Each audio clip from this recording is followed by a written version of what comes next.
a gente perdeu emprego. Cara, era moda. Muitas pessoas moda. perderam emprego. Assim, se você falasse que você era anti-woke, era como você falar que você mata golfinho.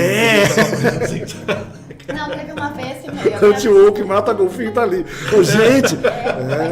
Mas isso tava muito sério, porque teve uma vez eu tinha um evento pra ir, não tinha conseguido avisar minha filha, ó, a mamãe hoje à noite vai chegar mais tarde e tal, ficou brava, não, mas você não me avisou e tal, eu queria você aqui, tô com saudade. Aí eu, ó, filha, não posso falar agora, mamãe, né, vai entrar na palestra. Ah, se você não falar comigo agora, eu vou te bloquear. No WhatsApp. Que? WhatsApp, minha filha, na época, Nossa. entendeu? Bloquear você? Como você bloquear? Me bloquear no celular. Cala a boca, imagina. porque dá uns tapas, né? Aí eu, Bloquear o quê? Cala fui a lá, boca. cheguei em casa, conversei, falei, ó, filha, Ô, caralho. mas é a mentalidade como tava. Nossa. Ah, não, e tinha um negócio também da juventude não respeitar mais velho. Não juventude, essa nova geração que surgiu em 25, molecadinha, mas a galera de 30, a galera foi criada na era woke, eles tinham desprezo por mais velho, porque os velhos eram todos fascistas, racistas, machistas. Na verdade, assim, istas. o que acontecia com a galera woke, né? Eles não respeitavam tradição. Tradição, eles eram como. Assim, e aí, por que eles não respeitavam a tradição, né? Havia dois motivos. O primeiro é o seguinte, porque eles sabiam que não iam conseguir superar. Então, aquela coisa, não consegue superar, então vamos negar o que é mais estúpido ainda, o que era mais estúpido ainda é você negar a tradição, né? Você tem que conhecer a tradição e respeitar a tradição para você poder encaminhar o seu trabalho. Sim. Você querer apagar todo o passado para sair do zero é de uma burrice sem tamanho, entendeu? Quando eu vejo assim, quando eu via, né? Hoje não acontece mais isso, em 2030 não acontece mais isso, mas em 2025 você tinha ainda pessoas, você tinha atores e atrizes, eu não vejo nada antes de 2000. Nada me interessa. Nossa, sim, tinha muito isso. Porque, primeiro, porque as visões são ultrapassadas, porque as produções são mal feitas, os efeitos são ruins, a dramaturgia é ultrapassada. É um absurdo. Eu assim, na minha infância, eu via Chaplin na televisão, eu via Gordo Magro na televisão, e não era da minha época. Exato. E eu entendia que aquilo fazia parte de um histórico do humor, por exemplo, né? Tô falando de humor agora. Entendeu? Assim, eu vou negar a tradição do humor para começar do zero, para que ninguém me compare. Vamos esquecer essa galera, porque a partir de agora é o novo. É de uma burrice sem tamanho. Se você não dialogar com a tradição, você destrói uma cultura. Sim. A cultura é feita pela tradição. Sim. Então você negar o passado, você... Tipo, assim, mas era moda na época o pessoal quebrar estátua de bandeirante. Nossa, lembra? Sim, era moda isso. Então eles faziam isso dentro da cultura, assim, não. Então quem tem mais de 50 anos não é para ser ouvido. Não, eu lembro que até... Mas aí um pouco era covardia, né? Porque assim... medo, né? Porque assim, ó, não quero comparação, não se seguravam, né? E isso gerou uma geração incompetente, entendeu? Que ela fica se auto-congratulando. Se auto-elogiando. É porque era muito sobre comparação. Sobre comparação. Então, ok, o passado, que vamos lá, de fato, o século XX é um século foda. É um século maravilhoso, né? Assim, é um século que teve de tudo, onde o mundo deu uma explosão na área do entretenimento, principalmente na área do entretenimento absurda. É a tecnologia do cinema, da internet, de tudo. Né? O século XX brotou tudo. Isso, para as novas gerações, é um peso grande, dá uma continuidade nisso, né? Então, qual foi a primeira atitude daqueles que não tinham competência? Negar tudo. Negar o passado. Uma Cristina, hoje também a gente sabe, além disso tudo, era um projeto de dominação cultural para acabar com a cultura brasileira. Vamos objetivar também. Era uma invasão imperialista para acabar com a cultura brasileira. Mas não era só no Brasil. Não só, não, era maior. Era maior. É verdade. Eles mesmo acabaram com a deles, né? A própria Disney na época, né? A própria Disney na época. Eles mesmos acabaram com a deles. É verdade. Né? Então, assim, houve uma coisa realmente... aí eu sei que vai aparecer ninguém aqui embaixo assim, mas é uma choradeira, é um chororô, mas não é, é um fato. Entendeu? Assim, a cultura tomou um baque, assim, que as novas gerações não davam conta do que veio antes. Né? E aí acharam uma forma de negar esse antes, vilanizando esse antes. Então tudo que veio antes era ou ultrapassado, ou era de homem branco, ou era homofóbico, ou era gordofóbico, não sei o que e tal. Vamos fazer algo do zero limpinho. Não se nasce do zero, você não cria nada do zero. Você lembra que era muito lacrador, né? Eu lembro Sim. que também, tipo, 25... Gente, as novelas eram muito lacradoras, ficavam dando palestrinha no meio da novela. Mas por que apelavam para a palestrinha? Por quê? Entendeu? Assim, porque eu não sabia escrever, eu acho. Não, porque eu não sabia escrever. Assim, não, eu faço palestra sem palestrar. Sem parecer que O que acontecia muito, assim, até 2025, né? Contratava-se muitas pessoas, né, muitos autores, né, por critérios que não eram talento. Tinha Então, muito. assim, critério, porque já que é o seguinte... Não, na minha sala tinha várias pessoas que indicavam. E aí, na verdade, é triste dizer com essa clareza por cima. As salas que eu tive isso, indicação por gênero, não sei o quê, a cor, não sei o quê. A priori eu acho tudo bem, a pessoa pode ser de qualquer cor, mas na verdade não eram autores, eram censores dentro da sala. Sim. Eles estavam botando, por cima, não sei se você lembra, né, 25, 24, fiz algumas coisas, eles botavam pessoas que ficavam dentro da sala de roteiro, no momento mais criativo, no momento onde você tem que estar totalmente livre, onde pode falar qualquer coisa, inclusive você fala as opiniões do vilão, porque assim que fala roteiro, velho. Sim. Você fala uma coisa racista, machista, porque você vai falar a opinião do vilão, tô vendo o roteiro aqui com você, faça a opinião do vilão. Aí a gente tinha medo de fazer a voz do vilão. Que baixa o vilão quando você faz o roteiro, não baixa? Sim, se você está escrevendo vilão, você baixa o vilão, mano. Você faz uma reunião, baixa o vilão. Você fala um negócio, aí você fala com medo porque o cara fala, isso que você falou é racista. Não, mas menina, eu tô fazendo a voz do vilão aqui. Sim. E o cara falava no meio da reunião. Mas o que é isso? Aí isso foi travando uma criatividade. De imaginação. Então, o cara não consegue imaginar que eu tô fazendo a voz do vilão. Fala, não, eu tô interpretando. É falta de imaginação básica. As salas de redação foram lotadas de pessoas que vieram de uma cultura onde não foi estimulada a imaginação, não foi estimulada a criatividade e foi estimulada justamente isso, a censura. E aí, pergunto por causa... Pessoas com muito gatilho, também lembra que tinha aquele papo do gatilho? Não, o gatilho é isso, o gatilho também é uma pouco de falta de imaginação.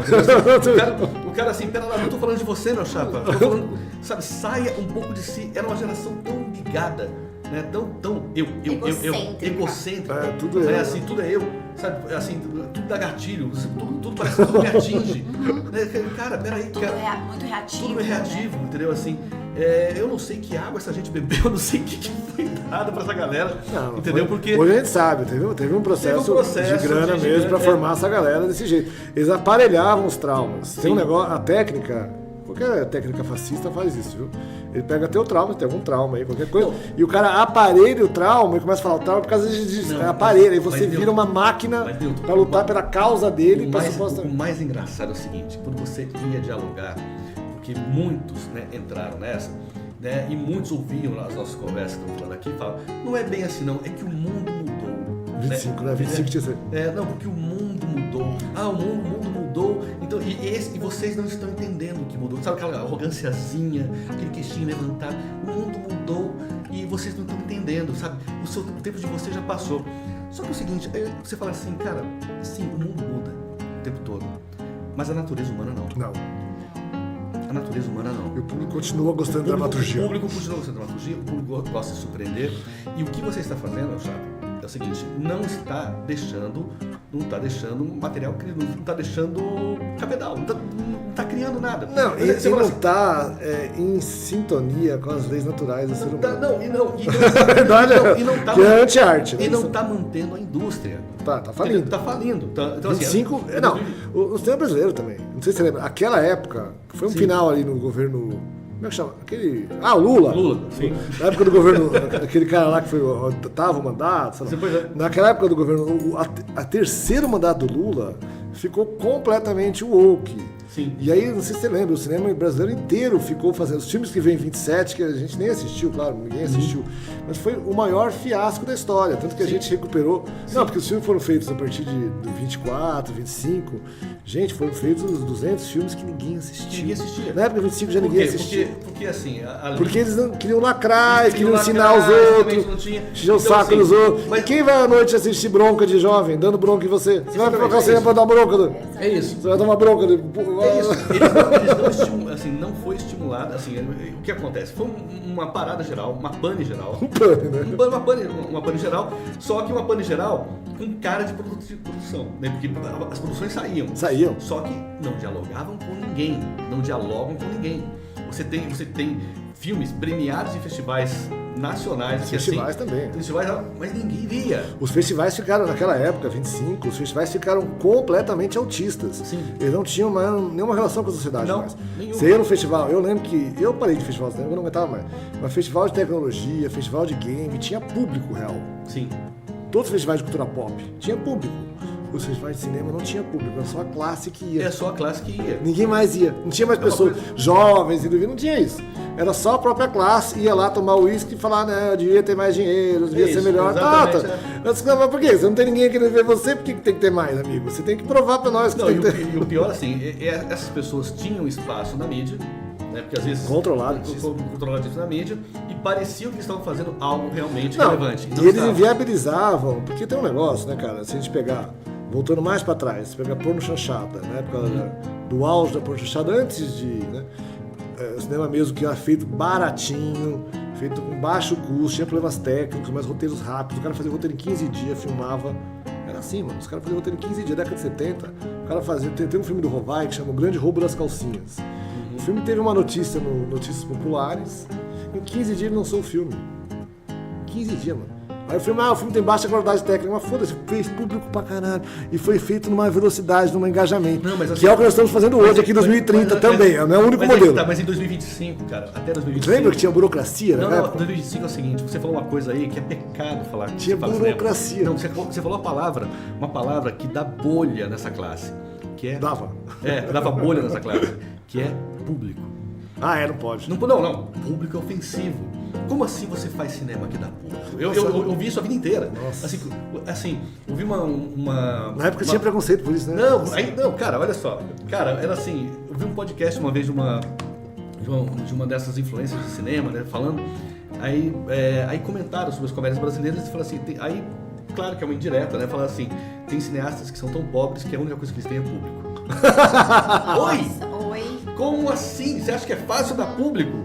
Entendeu? Não é, entendeu assim? Não, o público é um detalhe. Era um detalhe pra essa galera. E era prova de baixa qualidade. Não, supostamente. Era tipo, você tem público, você é ruim. Não, você público, você é ruim. Porque ele achava que o povo era burro. Então, esse é o princípio. Aí que tá, é um elitismo, né? Vamos dar real.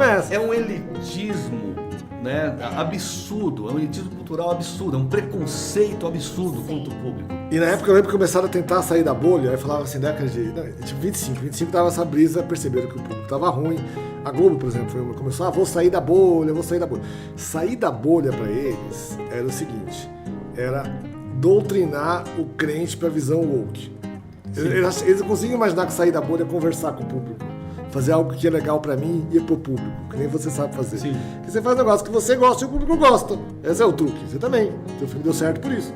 Você conseguiu fazer as duas coisas. Não, sair da bolha era tipo um pastor que quer ensinar, aqueles caras que vêm colonizar, sabe? Quer ensinar o outro a pensar o que ele pensa. Então era sempre tentando doutrinar o público para a ideologia woke e o público não se recusava a esse negócio, porque esse negócio woke é antinatural, gera infelicidade. É porque eles acreditaram muito numa tese durante anos, né, assim, de que a arte muda a sociedade. Sim, a arte muda a sociedade, sim, não tem problema, assim, é claro, mas não é de uma hora para outra. A arte evolui com a sociedade. Sim. Né? Então, assim, a arte é mais um espelho da sociedade, ela reflete o que a sociedade é. Então não adianta o rabo tentar abanar o cachorro. A sociedade sempre vai ser maior, vai ter os seus próprios valores e a arte vai refletir isso daí. E aí a arte pode reforçar esses valores ou pode ir contra esses valores, né? Então assim, aonde a arte entra nessa parada? Eu tenho a minha opinião pessoal, que aí é uma opinião, não estou dizendo que é uma tese, assim, a minha opinião é que assim, a arte depende da sociedade. E assim, quando a gente vai conversar com o público, eu tenho que entender esse público para poder falar com ele. Não, até se você quiser passar uma mensagem diferente do que ele acredita. Sim, você tem que conhecer esse público. Você tem que conhecer até para isso. Exatamente. Né? Agora, não adianta você ignorar o público e falar. Não, e você vai falar sozinho. E desprezar. Desprezar. Não falar. Exatamente, você despreza. Não, eu quero. Tô nem aí. Eu vou fazer a minha tesezinha aqui. Eu estou certo, você está errado, hahaha. E eu peguei o dinheiro do filme, botei uma parte do bolso e eu fiz o filme. E o jornalista, meu amigo, me elogiou. E o fulaninho ali gostou de festival. Ganhei um festivalzinho, eu sou sucesso porque sou. Era isso, cara. Era isso. 25 era isso. E não sei se você lembra também, gente. A classe artística quase inteira. Teve uma vez um seminário de gestores culturais inteiros, todos falando claramente que são de esquerda e tem que combater a direita. Onde já se viu isso? Imagina uma classe de médicos, os médicos. Todos os médicos agora são de esquerda. Aí chega o governo de direita, vai acabar com o SUS. É mais ou menos isso. Porque, claro, se todo médico é de um lado, o outro governo vai chegar e vai destruir. Como é que pode toda uma classe ser de um lado? Cara, o pessoal politizava até a eleição de Papa. Né? Assim, eu lembro que em 2025, quando foi escolhido o novo Papa, o Papa Leão XIV, vai fazer um grande papado aí. Assim, o Leão XIV escolheram, já tinha gente falando assim, é um papa que vai entrar para barrar a extrema-direita. Cara, como é que você sabe disso? Entendeu? Assim, é uma forçação de barra tremenda. Entendeu? Assim, e aí, aquela coisa, a direita é sempre extrema. Nunca havia... Não tinha direita. Não, era sempre extrema. Não existia direita moderada. Né? Sempre extrema. Né? Então, assim... Não, isso que a gente tá falando aqui, 25 é da extrema-direita. Sim. Taxado de extrema-direita. Não, extrema-direita. Tudo é extremo. Sim, tudo é extremo. E eles não percebiam o ridículo disso. Né? E você via a classe artística, então, vestia essa carapuça, não votou no Lula, né? Não votou no Lula, é extrema-direita. Assim, cara, pera lá. A vida é cheia. Tinha preconceito com artistas que votavam no Bolsonaro. então, Você sofreu muito. Não, eu sofri muito com isso. Não, eu era o bolsominion, eu era assim, Você foi pioneiro. Não, cara, Eu teve coragem antes. Não, cara, é assim, essa questão de ter coragem antes, é assim, eu sempre fui conservador, né? Sempre. Desde, assim, todo mundo teve um momento que um dia foi de esquerda, não, eu nunca tive esse momento. Sério? Pra não dizer que eu nunca tive, eu acho que até comentei isso no podcast, eu acho que eu fui de esquerda por 15 minutos. Não, sem sacanagem, é verdade. Um amigo meu, eu era adolescente, assim, falou assim, porra, vai ter uma reunião no sindicato, não sei das coisas, no sindicato dos professores, alguma coisa assim, e os alunos estão indo lá, e aí, é uma coisa marxista, não sei o que, o que é marxista? Eu tinha 14, 15 anos, o cara foi me explicando, legal isso, hein, não sei o que, papá. No caminho, a gente foi conversando no caminho, que legal, não sei o que, não, porque, a mais-valia, não sei o que, papá, legal, maravilha. Aí quando eu cheguei na reunião, cara, eu achei aquilo, assim, tão chato, e achei tão tentando fazer minha cabeça, que eu falei, opa, peraí, eu não quero, e eu vi o pessoal aplaudindo, isso aí, então, Você foi no caminho até a reunião. eu olhei e falei assim, não, eu não quero pensar dessa forma, não. Aí, os caras todos de babinha rala, entendeu? Assim, boina, sabe assim, sabe? Camisa do Che Guevara, o retrato que tá pra camisa. Aí, assim, sabe, Eu lembro que eu acreditei no negócio de esquerda. O desenho da Mafalda fazendo assim, caraca, meu irmão, eu não quero isso não. Eu achei aquilo caído pra caramba. Eu achava caído, tudo que eu ia de esquerda eu achava caído. É muito caído. Mas eu acreditava num negócio que hoje em dia eu percebo que é bobagem. Eu achava que só a esquerda se preocupa com os pobres. Eu tinha essa brisa. Sim. Eles conseguiram me Você convencer. Eles conseguiram anos, só em 23. Eu consegui falar, pô, é esse, o que você tá falando? Eu demorei muito tempo, porque eu era totalmente conservador, de pensar assim, eu não tinha coisa. Eu achava conservador também, e outra coisa que eu achava, era gente chata assim, totalmente chata. É porque não pode nada. Eu achava isso. Sempre que eu achava isso. É porque o Brasil estava vindo da ditadura militar. Eu peguei o fim da ditadura militar. E assim, eu sempre achei absurda a censura. Né? Lembra que tinha o cartazinho da censura, o cartazinho do documento da censura antes dos programas de TV, aparecia na tela e tudo mais. E a gente saiu daquilo ali, né? Então, e a ditadura foi toda jogada no colo da direita. Mas né? pelo menos grande parte era a mesma. Pelo menos a ditadura falava que era censura. E 25 censurava sem dizer que era. Não, aí que tá. Esse é o grande problema da direita, ela joga as claras. A esquerda é dissimulada pra caralho. A esquerda a esquerda é chique, ela se censura, mas de uma forma chique, entendeu? É a mesma coisa, entendeu? É a mesma coisa. Pior. É bem pior, bem pior. Mas assim, mas eles dissimulam, eles são chiques, né? Eles podem se censurar, eles são do bem, eles são do amor. A eleição do amor, o amor venceu. Cara, não, o amor eu nunca acreditei totalmente. Ninguém solta a mão de ninguém, você lembra disso? Ninguém solta. Eu não acreditava, eu era tão mané. O Bolsonaro foi eleito, ninguém larga a mão de ninguém. Né? Não, eu lembro quando o Bolsonaro foi eleito, eu tava numa república com os amigos meus viados, bem no centro de São Paulo. Gente, eles choravam, assim, tipo, era uma coisa. Eles achavam mesmo que ia ter uns apocalipse. Não, eles achavam que, sei lá, uns guardas iam matar eles naquela hora. Eu pensei, será que é mesmo? Eu tava assim, cara, não, e assim. Conseguiram, né? Não, e aí é o seguinte, né? Não, enganaram a galera legal. Não, vamos lá. O Bolsonaro foi eleito, né? Aí assim, na época ainda estava muito em voga a leitura do Olavo de Carvalho. E o Olavo de Carvalho já havia dito antes disso. Ele falou assim, olha, não vai adiantar, a direita acha que botar o Bolsonaro lá, né, vai segurar a onda. Não vai, por quê? Porque não existe uma cultura que segure o sustente. Nenhum governante consegue governar sem cultura. E a máquina pública brasileira ela é toda de esquerda.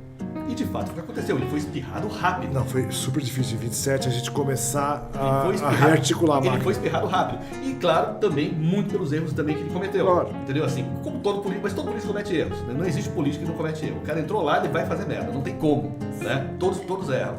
E aí ele foi espirrado muito rapidamente e voltaram com o Lula. E aí, assim, mas nem a volta do Lula desassossegou essa turma.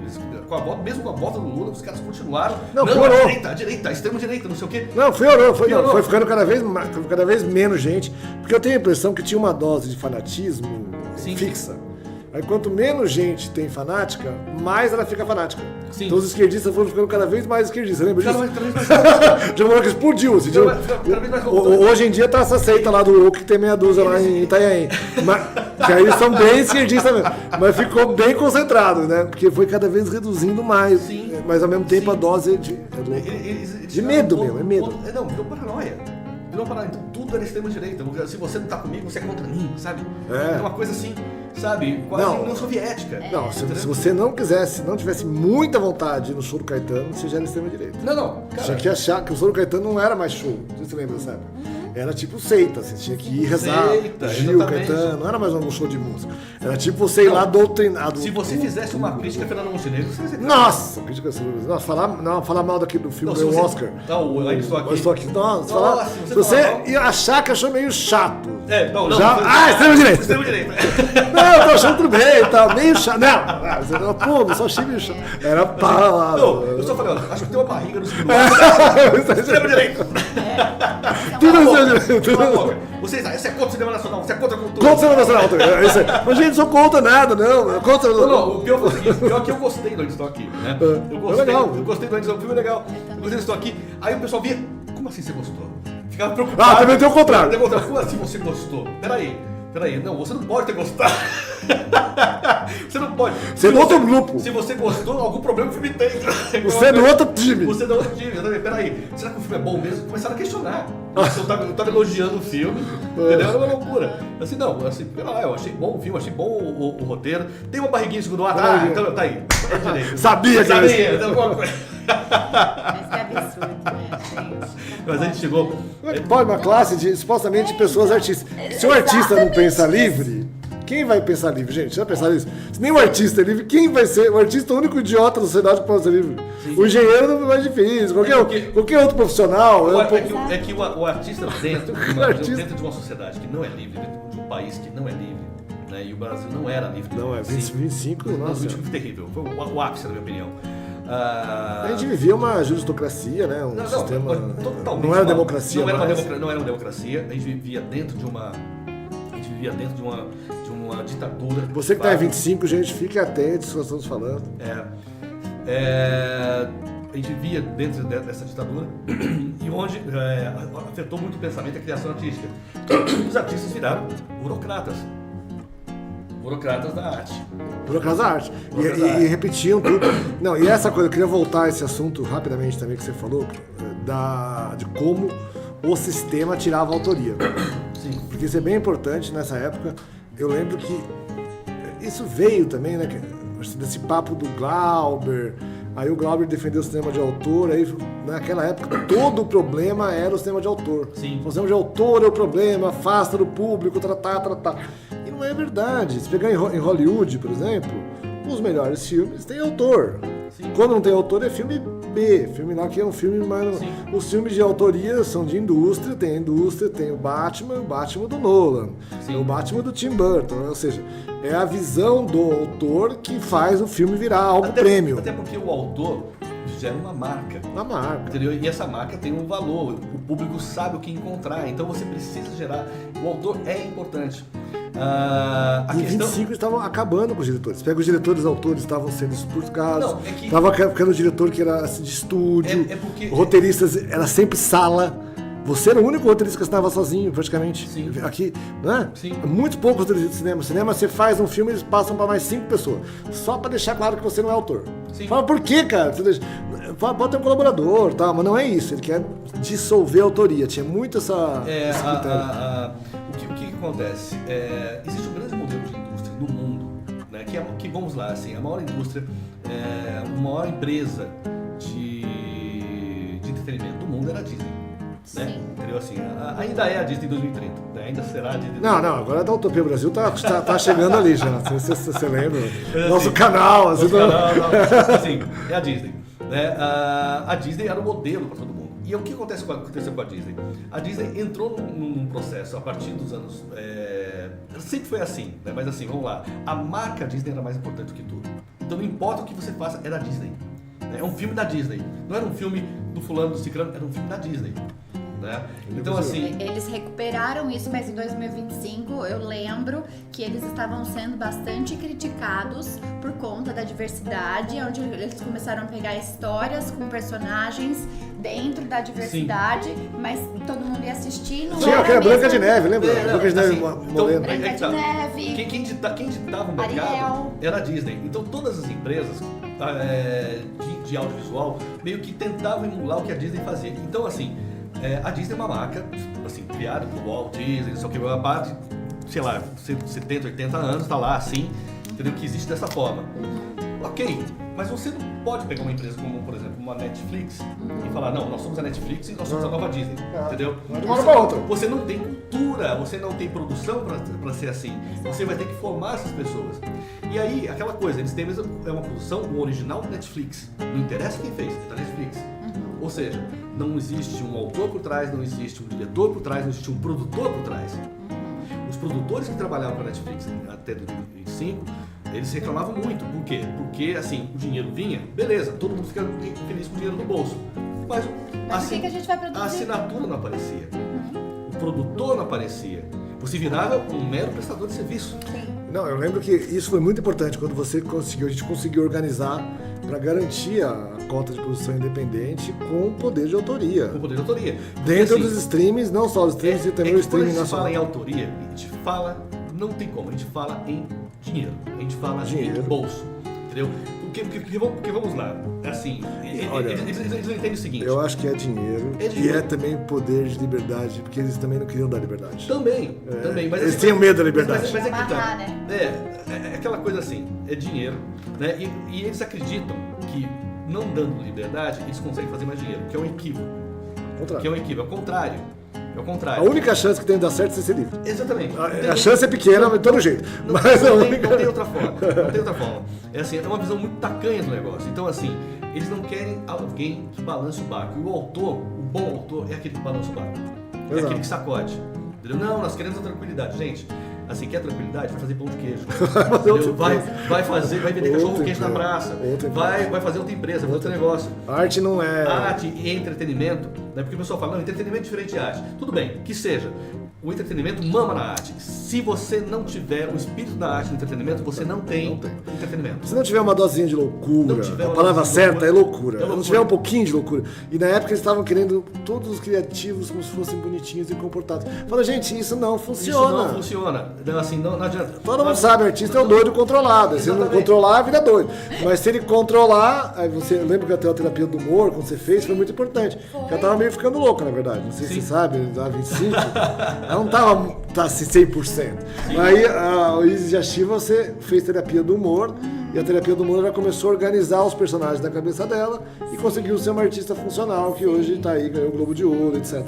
Mas surgiu dali, surgiu do controle da loucura. Não, mas isso foi tão engraçado. Eu tinha feito uma ligação pra uma tia minha e ela, e aí, tudo bem, Nayane? Oi, tudo bem, e você? Ela falou assim, eu falei, mas você acha que eu tô bem? Ela falou assim, tá mais doidinha, né? Aí eu falei, mas eu tô uma doidinha mais bonita ou menos bonita? Aí ela falou, mais bonita. Então tô no caminho certo. Critério é resultado. Meu critério é resultado. Assim como o critério do doido é dar resultado de público. Ele é doido, mas deu resultado de público. Tá ótimo. Agora, eu quero ganhar dinheiro ou quer ficar discutindo que o cara é doido? Exatamente. É isso. Cara, e aí tem a questão de como pagar esses doidos. Porque vamos lá. Também tem. Quando você se torna um Tim Burton, né? Vamos lá, você é um Tim Burton, você é maluco. Quando você criou a sua marca, você vai cobrar por isso. Lógico. Sim. Você vai querer ganhar por isso, entendeu? Assim, você vai querer. Então eles não querem mais Tim Burtons. Eles querem só o cara que presta serviço, né?